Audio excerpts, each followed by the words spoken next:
मंच पर उपस्थित मास्टर कलीराम जी,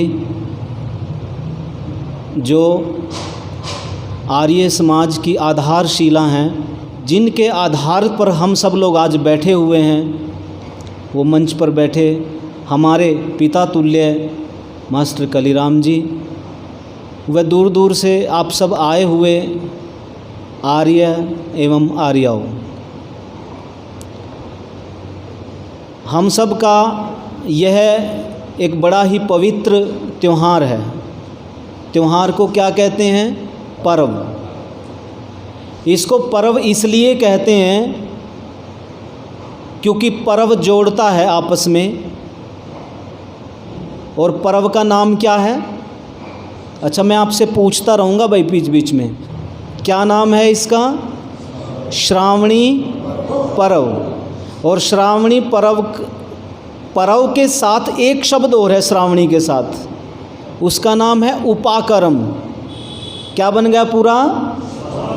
श्रावणी उपाकर्म। क्या बन गया? श्रावणी किसे कहते हैं? श्रवण से बना है, और इसकी धातु जो है, इसकी जो रूट है वो श्रु है। श्रु धातु से बना है श्रवण, और श्रवण से फिर बनता है श्रावण। सुनना अर्थ होता है इसका, सुनना। क्या सुनना? सब चीज़ नहीं। क्या सुनना? वेद सुनना। श्रावणी उपाकर्म। उपाकर्म का अर्थ ध्यान से देखिए, अब अगली बार फिर पूछूंगा। उपाकर्म का अर्थ होता है, उप मैंने होता है समीप, और कर्म मैंने होता है आरंभ करना। समीप जाकर के आरंभ कर देना। क्या कर देना? आरंभ। सुनना और सुनाना। सीधा बन गया, पास जाकर के सुनना और सुनाना आरंभ करने का पर्व है श्रावणी उपाकर्म। क्यों जी, समझ गए सभी? क्या सुनना सुनाना? अच्छा, ये पास जाने का क्या मतलब है? पास जाना, किसके पास जाना? वास्तव में ये जो आजकल के दिन हैं, ये किसके दिन हैं? वर्षा के दिन हैं। वर्षा के दिनों में जो ऋषि लोग होते थे, मुनि लोग होते थे, वो वनों में रहना दूभर हो जाता था। इसीलिए वो उस समय का सदुपयोग करते हुए नज़दीक आते थे। किनके? नगरों के। नगरों के पास आते थे, जो उसी पास आने को कहा गया है उपाकर्म। या अगर वहाँ पर व्यवस्थाएं ठीक हैं तो नगर के लोग, क्योंकि फसलों में श्रावण मास में काम घट जाता है कि बढ़ जाता है?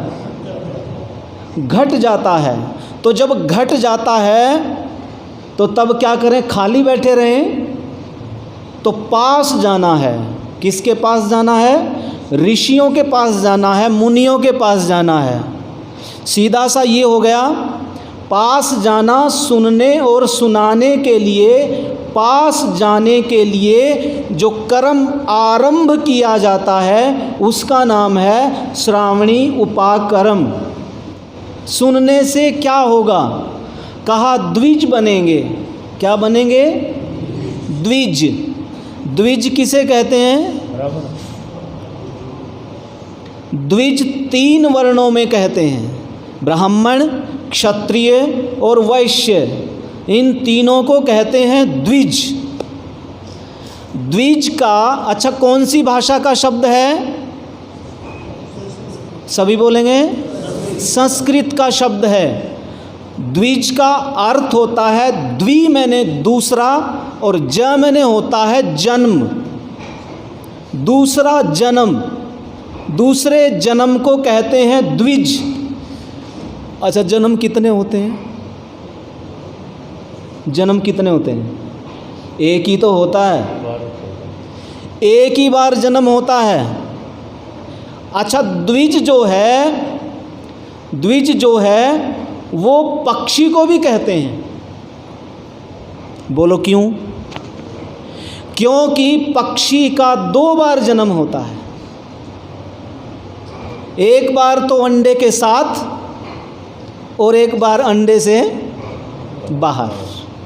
तो इसीलिए संस्कृत में पक्षी को सीधा ही द्विज कह देते हैं। लेकिन यहाँ पर ब्राह्मण, क्षत्रिय और वैश्य को द्विज क्यों कहा है? क्या इनका भी, क्या मनुष्यों का भी दूसरा जन्म होता है? होता है। कहते हैं मानव का जन्म तो आसान है, पर मानवता का जन्म मुश्किल है। मानव का जन्म तो 2 टांगें, 2 हाथ, 2 आँखें कोई भी कर सकता है, कोई भी माँ कर सकती है, कोई भी पुरुष कर सकता है, लेकिन मानवता साथ साथ। अच्छा, जानते हो पक्षियों को ध्यान से देखो आप, जिस समय दूसरा जन्म पक्षी का होता है, अंडे से बाहर आता है, अंडे से बाहर आते ही माँ उसके साथ साथ रहती है कि नहीं रहती है? उसके साथ साथ रहती है। और जब माँ को ये पता लग जाता है कि अब ये उड़ने लायक हो गया है, फिर उसे छोड़ देती है। लेकिन मनुष्य नहीं छोड़ता अपने बच्चों को। वृद्ध हो जाएगा, मरने की कगार पर खड़ा होगा, फिर भी बच्चों को पूछता रहेगा, फिर भी पूछता रहेगा। क्यों पूछता है जानते हो? अच्छा, पहले नहीं पूछते थे, अब पूछते हैं। क्यों पूछते हैं? क्योंकि द्विज नहीं हुए हैं। अगर बच्चे द्विज हो जाते, अगर बच्चों का दूसरा जन्म हो जाता, फिर माता पिता को चिंता नहीं थी। इसीलिए यह जो श्रावणी उपाकर्म है, ये जो पर्व है, ये इसी उसके लिए है कि इनका द्विज हो जाए, दूसरा जन्म हो जाए। और बच्चे का दूसरा जन्म कहाँ होता था? एक तो माँ के गर्भ से हो गया, दूसरा होता है आचार्य के पास। गुरुकुल में गया और गुरुकुल में जाते ही वो क्या बन गया? द्विज बन गया। उसी का नाम द्विज है। लेकिन उसके बाद भी आचार्य, जैसे पक्षी साथ साथ रहते हैं, उसको जैसे अपने गर्भ में रखते हैं ऐसे रखता है। आज हम सब श्रावणी उपाकर्म मिल करके मना रहे हैं। इसके लिए आप आज 3 कर्तव्य ध्यान से समझना, मन में बैठा लेना। सत्र, संध्या, स्वाध्याय। ध्यान दीजिए, मैंने पिछले वर्ष भी बताया था, आप भूल गए हैं, दोबारा याद करा रहा हूँ। योगेश जी, सत्र, संध्या, स्वाध्याय याद रहेगा? ये कर्तव्य है हमारे। सत्र क्या होता है? 2 दिवसीय लघु गुरुकुल। 2 दिवसीय लघु गुरुकुल हमारा सत्र है। और सत्र जानते हो क्या है? सत्र वो चीज़ है जिसने हजारों युवाओं को नशे से बाहर निकाला। कैसे निकाल दिया? अच्छा, महर्षि दयानंद जी ने एक ग्रंथ लिखा, वैसे तो कई लिखे, पर मुख्य कौन सा है? सत्यार्थ प्रकाश। हाँ, 40 के आसपास ग्रंथ है। कौन सा ग्रंथ? सत्यार्थ प्रकाश। जानते हो कितने ग्रंथ पढ़ने के बाद एक ग्रंथ लिखा? हजारों ग्रंथ पढ़े और उसका सार बनाया और सत्यार्थ प्रकाश हमारे सामने रख दिया। और सत्र क्या है?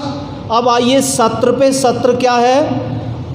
हमारे परम श्रद्धेय आचार्य परमदेव जी मीमांसक ने उस सत्यार्थ प्रकाश को भी सार बना दिया। क्या प्रखर बुद्धि! एक ऐसा सार बना दिया जो 2 दिन में पूरे सत्यार्थ प्रकाश का सार रूप में, सरल रूप में रख करके हमारे सामने रख दिया। और वास्तव में ये सत्र एक ऐसा है कि यदि एक बार किसी निष्पक्ष व्यक्ति के अंदर ये चला जाए, निष्पक्ष व्यक्ति के अंदर, निस्वार्थ व्यक्ति के भीतर अगर ये चला जाए, तो चाहे उसके बाद वो कहीं भी जाए, वो इसको भूलता नहीं है। घूम करके वो कहीं नहीं जाएगा, वहीं पर, क्योंकि उसे पता है सत्य सत्य क्या है, उसे पता है, वो जानता है। इसलिए यह वो सत्र है जिसके कारण आज ही की बात बता दूं, बहुत जगह से चर्चा हुई, तैयारियां चल रही हैं। कभी ऐसा नहीं हुआ है, कल के दिन हजारों युवक परिवर्तन करेंगे, उत्तर प्रदेश, दिल्ली और आपके हरियाणा में हजारों युवक यज्ञोपवीत परिवर्तन करेंगे। जहाँ पर यज्ञोपवीत से युवक क्या करने लगे थे, दूरी बनाने लगे थे, वो दोबारा से उनको यज्ञोपवीत से प्रेम होने लगा है। वो किसके कारण से है? सत्र के कारण से है। ये सत्र भी क्या है? स्वाध्याय है। मैंने कहा था ना, पढ़ना पढ़ाना, सुनना सुनाना, ये आरंभ का पर्व है। आज ना खेतों में कार्य रहा, ना ऋषि मुनियों का स्वाध्याय का कार्य रहा, तो जितना कुछ ऋषि मुनियों ने जोड़ा था, विद्वानों ने जोड़ करके रखा था, वो इस श्रावण मास में देने का कर्म किया जाता है। रक्षाबंधन तो गुलामी में जोड़ दिया गया। बहन और भाई का इस रक्षा पर्व से कोई भी संबंध दूर दूर का नहीं है। वैदिक परंपरा में ये गुलामी में जोड़ दिया गया है। तो सत्र के बाद आई संध्या। संध्या किसे कहते हैं? संध्या सम्यक ध्यायते इति संध्या, सम्यक रूप से ध्यान करने का नाम संध्या है। ध्यान करने का नाम संध्या है। और सुनो, संध्या और यज्ञोपवीत का इतना मेल है, ध्यान दीजिए सभी, इम्पोर्टेंट बात, संध्या का और यज्ञोपवीत का इतना मेल है कि 8 वर्ष की उम्र में डल जाए और जब तक प्राण ना निकले तब तक न यज्ञोपवीत और न संध्या, ये छूटनी नहीं चाहिए। ये ध्यान रखना, अगर संध्या और यज्ञोपवीत छूट गया तो हम बिखर जाएंगे, ये याद रखना। आज भी मैं देखता हूँ जिसके जीवन में संध्या है वो अलग है। क्या फर्क पड़ता है जानते हो? क्या पहचान होती है? काम करने के बाद, कार्य करने के बाद यदि लगे कि काम मैंने किया है, तो समझ लेना संध्या नहीं करता, वो संध्या नहीं करता। इसी को कहते हैं ईश्वरार्पण कर देना, ईश्वर प्रणिधान कर देना, ये संध्या है। संध्या और यज्ञोपवीत मृत्यु पर्यंत तक नहीं जाने चाहिए। ये संध्या हो गया, यज्ञोपवीत हो गया। यज्ञोपवीत आपको सबको पता है, हमारे ऊपर 3 क्या हैं? ऋण हैं हमारे ऊपर। कर्जा लेकर के मरने वाला व्यक्ति मनुष्यता नहीं है उसके अंदर। जो कर्ज लेकर के मर जाता है उसे कोई मनुष्य कहता है? वो मनुष्यता है ही नहीं उसके अंदर। इसीलिए जो 3 कर्ज बताए हैं, माता पिता और आचार्य का, और दूसरा देव ऋण, देवताओं का ऋण, और तीसरा है ऋषियों का ऋण। ये तीनों ऋण हमेशा याद रखो। जब जब भी आपके भीतर कुछ ऐसी भावनाएं आएं, कर्महीनता की भावनाएं आएं, समाज के लिए कुछ न करने की भावनाएं आएं, तो उसी समय क्या करना, क्या चिंतन करना? ऋषियों का ऋण, माता पिता आचार्य का ऋण और साथ में देव का ऋण। ये तीनों ऋण हमेशा याद रखने हैं। अब तीसरी बात आई स्वाध्याय की। ये स्वाध्याय क्या चीज़ है? ज़्यादा समय नहीं लूँगा, संक्षेप में बता रहा हूँ। स्वाध्याय क्या चीज़ है? स्वाध्याय से होता क्या है? स्वाध्याय योगः संपत्त्या परमात्मा प्रकाशते। ध्यान दीजिए, हमारे शास्त्रों में आया है स्वाध्याय योगः संपत्त्या। बोले संपत्ति तो 2 ही हैं बस, संपत्ति तो 2 ही हैं। कौन कौन सी? स्वाध्याय और योग। हमारे जीवन में 2 ही संपत्तियां हैं। हमारे ब्राह्मण ग्रंथ कह रहे हैं 2 ही संपत्तियां हैं, बाकी कुछ संपत्ति है ही नहीं। स्वाध्याय और योग। स्वाध्याय योगः संपत्त्या परमात्मा प्रकाशते। परमात्मा प्रकाशित हो जाता है। कहते हैं अच्छा, प्रकाशित होने का मतलब जो 2 काम करता है, स्वाध्याय करता है, योग करता, कहते हैं परमात्मा प्रकाशित हो जाता है। प्रकाशित होने का मतलब साक्षात्कार। अच्छा, साक्षात्कार होने से क्या होता है? कहा देखो, सबके जीवन में होनी और अनहोनियाँ, दुर्घटनाएं बोलो होती रहती हैं कि नहीं होती रहती हैं? कौन मनुष्य ऐसा है? हमारे घरों में क्या क्या होते हैं? व्यापार के घाटे भी होते हैं हमारे घरों में। हमारे घरों में अकस्मात मृत्यु भी हो जाती है। हमारे घरों के अंदर कितनी बड़ी बड़ी हानियां हो जाती हैं। तो सबसे पहला दोष किसको देते हैं हम लोग सुनील जी? परमात्मा को। मैं तो किसी का बुरा करता ही नहीं, मैं तो किसी का बुरा करती नहीं हूँ, फिर ये मुझे इतना बड़ा दुख क्यों मिला है? बोलो जी, यही होता है ना। जब मैं किसी का बुरा करता ही नहीं तो मेरे को इतना बड़ा दुख क्यों मिला? ये किसके सामने चुनौतियाँ आती हैं? परमात्मा न प्रकाशते। जिसको परमात्मा प्रकाशित नहीं होता उसके सामने ये ही दुविधाएं होती हैं कि जो मेरे को दुख मिला है ये क्यों मिला है। अच्छा सुनो, अगर वो परमात्मा से पूछे, परमात्मा मुझे बता किस दोष की मुझे सज़ा मिली है, तो क्या परमात्मा बता देता है हर्ष जी? अच्छा, जब परमात्मा नहीं बताता तब क्या होता है? इसे क्या होता है? जब इसे परमात्मा आकर के नहीं बताएगा तो फिर इसके मन में उदासी आएगी। उत्तर नहीं मिला, विद्वानों के पास जाना नहीं, परमात्मा प्रकाशित नहीं है, तो क्या करेगा? उदास हो जाएगा। और जब उदास हो जाएगा तब क्या होगा? डिप्रेशन कहते हैं ना जिसको। तब तनाव से युक्त हो जाएगा, और जब तनाव से युक्त हो जाएगा तो निद्रा समाप्त, नींद आना बंद। अच्छा, अब दूसरा सुन लो, अब ध्यान से सुनना जी। जब परमात्मा प्रकाशते स्वाध्याय योगः संपत्त्या, जब इस संपत्ति को ले लेता है, जब परमात्मा प्रकाशित हो जाता है तब क्या होता है? तब वो सुख दुख को भी बोलो झेल लेता है। सुख भी झेलना, सुनो, मैंने सुख का नाम इसलिए लिया, आप सोच रहे सुख झेला जाता है? सुख भी नहीं झेला जाता और दुख तो नहीं झेला जाता। तो क्या होता है फिर?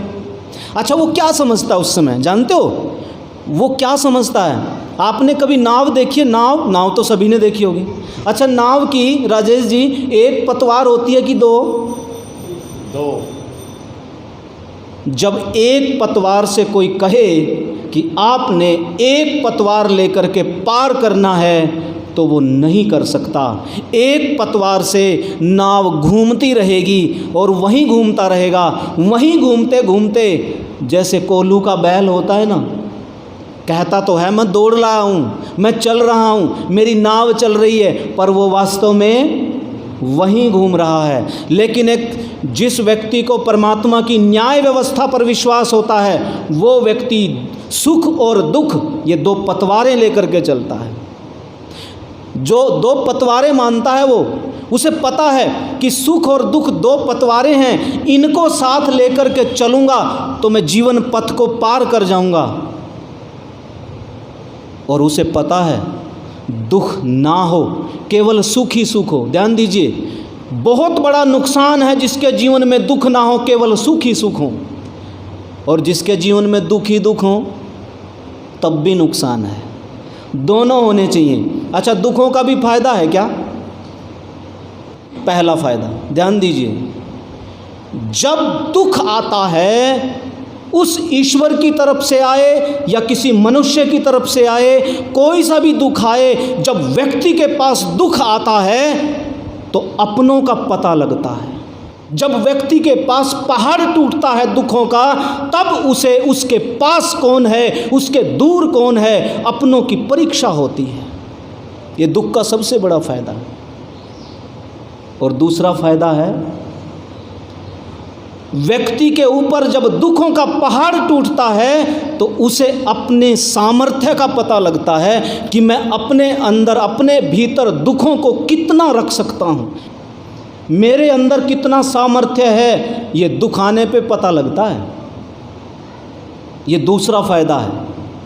और तीसरा फायदा है, व्यक्ति को जब दुख दिखते हैं तो उनके कारण खोजता है, उनके कारण खोजता है और अपनी भूलों का पता लगता है। और जब भूलों का पता लगता है तब वो आगे गलती नहीं करता।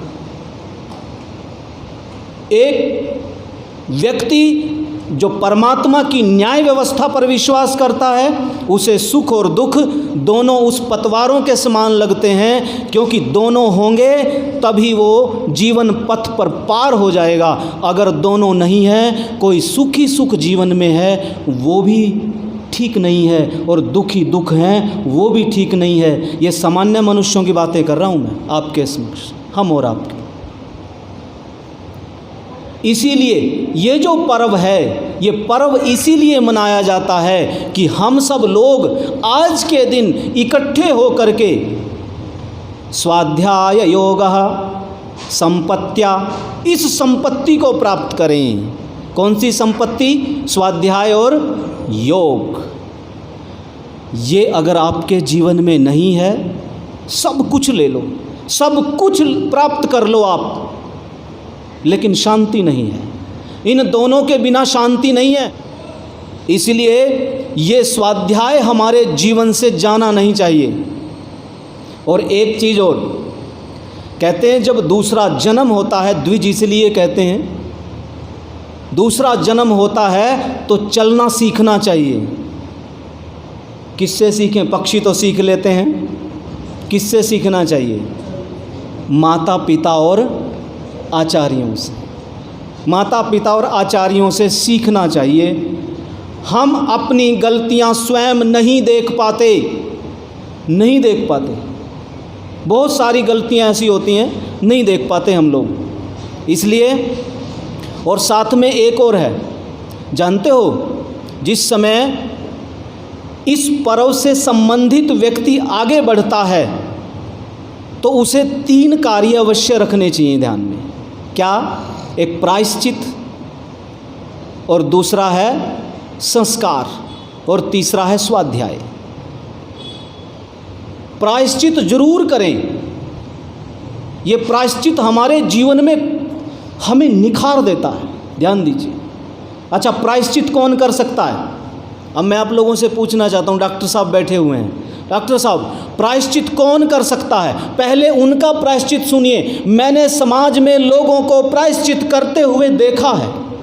कहाँ देखा? हरिद्वार में देखा है, गंगा में डुबकियां मारते देखा मैंने, प्रायश्चित करते देखा है। मैंने कावड़ लाते देखा है प्रायश्चित करने के लिए। मैंने मुस्लिमों को हज पर जाते देखा है प्रायश्चित करने के लिए। मैंने ईसाइयों को चर्च में देखा जाते हुए प्रायश्चित करने के लिए। बोलिए, क्या बिना स्वाध्याय के प्रायश्चित कर पाओगे? बोलो, बिना स्वाध्याय के प्रायश्चित तो फिर ऐसे ही होंगे। प्रायश्चित भी वही कर सकता है जिसने स्वाध्याय कर रखा है। और आज का दिन ये इतना आवश्यक दिन है, जानते हो, 3 चीज़ों में निखार आ जाता है व्यक्ति के, 3 चीज़ों में, शरीर, मन, बुद्धि और आत्मा। इन तीनों के निखार का ही पर्व है ये श्रावणी पर्व। निखार का मतलब, दिनेश जी, निखार का मतलब, निखार का मतलब सामर्थ्य। आपके शरीर का सामर्थ्य है, आपकी बुद्धि का सामर्थ्य है, आपकी आत्मा का सामर्थ्य है। और ध्यान दीजिए, बहुत ज़रूरी बात बताने जा रहा हूँ। शरीर का सामर्थ्य कुछ भी सामर्थ्य नहीं होता। योगेश जी, खूब सामर्थ्य हो गया शरीर में, बताइए कितने किलो वजन उठा सकते हो? 1 kilo, 2 kilo, 3 kilo, 4 kilo, 5 kilo, कितना सामर्थ्य हो सकता है शरीर में? हाँ, तरसेम जी को तो भूल ही गया। तरसेम जी, कितना सामर्थ्य हो सकता है शरीर में उठाने के लिए? हैं जी, अंदाज़ा बता दीजिए कितना? 1 क्विंटल उठा सकता है? 3 क्विंटल? 3 क्विंटल उठा सकता है भाई। एक बात मान ली हमने, 3 क्विंटल उठा सकता है। क्या 5 क्विंटल उठा सकता है? नहीं उठा सकता। कहते हैं हनुमान जी ने पहाड़ उठा लिया था। चलो वो तो अलग बातें हो जाएंगी फिर। मतलब सामर्थ्य, अब वर्तमान की अगर बात करें हम, 5 क्विंटल उठाने का सामर्थ्य नहीं हो सकता। बोलो जी। अब समय सीमा में बांधिए, आप कितनी देर तक काम कर सकते हो शरीर से लगातार? 1 दिन, 2 दिन, 3 दिन, कितने घंटे लगातार काम कर सकते हो? बोलिए, बोलो, थकेगा कि नहीं शरीर? थक जाएंगे बैठ जाएंगे। सीमा होती है, शरीर के सामर्थ्य की सीमा होती है। और इससे भी बड़ी असीम शक्ति और है जिसको बुद्धि कहते हैं। बुद्धि की, इस शरीर को आपको आराम देना पड़ेगा, लेकिन मन बुद्धि की सीमाएं इसको भी तोड़ देती हैं। बुद्धि अगर चाहे तो पहाड़ को उठा सकती है। बोलो जी, उठा सकती है? उठा सकती है, इतना सामर्थ्य है। ऐसी ऐसी जेसीबी मशीनें बना दी हैं, ऐसा ऐसा सामर्थ्य बना दिया इस बुद्धि ने। और सुनो, अगर आपको ये कह दिया जाए कि पहाड़ को काटना है, एक सार करना है, शरीर का जोर लगाइए जितना लगा सकते हो। कितना जोर लगाओगे शरीर का? कितना लगा सकते हो? लेकिन आपको शरीर के सामर्थ्य के साथ साथ बुद्धि का सामर्थ्य मिलाना ही पड़ेगा। और जब शरीर के सामर्थ्य से बुद्धि का सामर्थ्य मिल जाता है, जानते हो, बड़े से बड़े पहाड़ को भी समतल बना सकते हो आप। एक एटम बम, एक परमाणु बम रख दीजिए अंदर, सब समतल हो जाएगा जी, पिघल जाएगा सब। समुद्र का पानी सुखा सकते हो शरीर से तरसेम जी? सुखा सकते हो? पाइप लगा दो, ट्यूबवेल लगा दो चारों तरफ, लेकिन वो नहीं लगाने, ट्यूबवेल नहीं लगाने, बाल्टियों से ही करना है, क्योंकि शरीर से देखना सामर्थ्य है। क्या बाल्टियों से खाली कर सकते हैं? नहीं कर सकते। लेकिन जब बुद्धि का सामर्थ्य मिक्स होगा ना उसके साथ, तो ध्यान रखना, बड़े बड़े एटम बम छोड़ दीजिए, समुद्र सूख जाएगा, भाप बन करके उड़ जाएगा सारा समुद्र। ये होता है बुद्धि का सामर्थ्य। लेकिन इसकी भी सीमा है, इसकी भी सीमा है। ये भी समुद्र तो सुखा सकती है, लेकिन धरती को उठा करके ये बुद्धि बृहस्पति ग्रह पर नहीं फेंक सकती है। नहीं, इतना सामर्थ्य नहीं है भाई। आत्मा कभी थकता नहीं है, आत्मा कभी सोता नहीं है, लेकिन कर तो वो भी नहीं सकता। लेकिन परमात्मा का सामर्थ्य उस आत्मा से भी बहुत ज़्यादा है। इसी वजह से सारे ग्रहों उपग्रहों को वो नियम में रखता है। अर्थात हम कम से कम पास तो पहुँचें, और पास तब पहुँचेंगे जब ये तीनों सामर्थ्य, तीनों की पवित्रता का त्यौहार ही है ये श्रावणी उपाकर्म। शरीर की पवित्रता, बुद्धि की पवित्रता और आत्मा की पवित्रता। और ये तब होगा जब ये 3 कर्म आप जीवन में आज से धारण करोगे, प्रायश्चित, संस्कार और साथ में स्वाध्याय। ये तीनों कर्म आप लोगों ने रखने हैं। कहते हैं कि प्रायश्चित कब हो सकता है? जब आपका स्वाध्याय साथ में जुड़ा होगा। और प्रायश्चित के बाद संस्कार क्या? जैसे अभी किया था आप सबने, परिवर्तन किया था यज्ञोपवीत, और कभी आपका यज्ञोपवीत संस्कार भी हुआ था। ये यज्ञोपवीत संस्कार है, ये संस्कार ही है जो हमारे महर्षि जी लिखते हैं इस जन्म और अगले जन्म तक को भी पवित्र कर देता है ये संस्कार। और ये भी किससे होगा? स्वाध्याय से। सबके मूल में क्या है? स्वाध्याय है। इसलिए जीवन में स्वाध्याय, सब काम छोड़ दो चाहे, लेकिन स्वाध्याय मत छोड़ना। क्यों नहीं छोड़ना चाहिए स्वाध्याय? क्योंकि हमारे ब्राह्मण ग्रंथों में इसकी बहुत महिमा है। थोड़ा सा समय और ले लूँ, थोड़ा सा समय बस। इसकी बहुत महिमा है स्वाध्याय की। क्या कहा है स्वाध्याय के लिए? स्वाध्याय परम तपः, स्वाध्याय परम तप है। तप बोला जी कैसे तप है? कहते हैं अलंकृता सहिता सुखे शयने शयानः, गद्देदार बिस्तर हो, फूलों से लदा हो, सुगंधित तेल की मालिश की हुई हो, आसपास बहुत सुगंधित चीज़ें रखी हों, आपके पास समस्त आसपास जो ज़रूरी सामान की चीज़ें हैं वो सब रखी हों, और आप लेटे लेटे, ध्यान दीजिए, आप लेटे लेटे स्वाध्याय कर रहे हो, तो ब्राह्मण ग्रंथ कहते हैं आप दुनिया का सबसे बड़ा तप कर रहे हो। लगता है किसी को ये तप? बोले लॉकडाउन में ही परेशान हो गए, बस ये नहीं होगा। ये सबसे बड़ा तप कहा है, इससे बड़ा तप है ही नहीं कुछ भी। और अगला कहा है स्वाध्याय परम श्रमः, स्वाध्याय परम श्रम है। आप घर में जितने भी श्रम करते हो वो सारे इसके सामने गौण हैं। ये बोल दिया ब्राह्मण ग्रंथों में कि ये सारे श्रम गौण हैं। आप अगर कोई दूसरा काम कर रहे हो, मैंने अभी सत्यार्थ प्रकाश की कक्षा रोज़ लेता हूँ 2 बजे, और मैंने इसमें ये भी देखा है कि कौन व्यक्ति किस तरह का है, ये भी देखा है। ये ध्यान रखना।